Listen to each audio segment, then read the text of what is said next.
Science সিটিতে গিয়ে আমরা একটা শো দেখেছিলাম। এই যে দেখো, এটার নাম হচ্ছে টাইম মেশিন। টাইম মেশিনে বসে আমরা চলে যাব একদম ওয়াল অফ চায়না।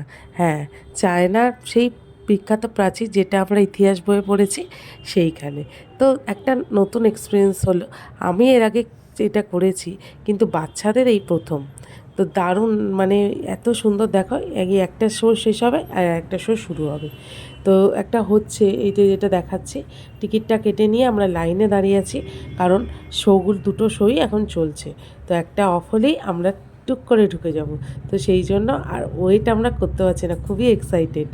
এই দেখো, ভেতরে বসে পড়েছি, সবাই মিলে বাচ্চাগুলোকে সামনে দিয়েছি, আর আমি, রাহি আর সম্পি পেছনে বসেছি। কারণ রূপ আর মোমু চাপতে পারিনি, কারণ মোমু ভয় পাচ্ছিল, ও ওঠেনি।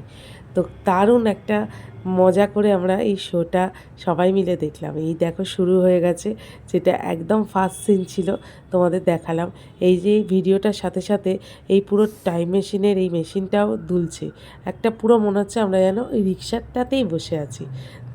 যারা এই টাইম মেশিনে চেপেছে তারা অন্তত বুঝতে পারবে, এটার একটা আলাদাই অনুভূতি আছে।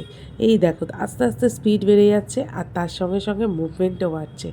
আর বেশি কিছু করিনি, তারপরেই আমি এই জিনিসটার মজা নিতে ভিডিওটা অফ করলাম। টাটা।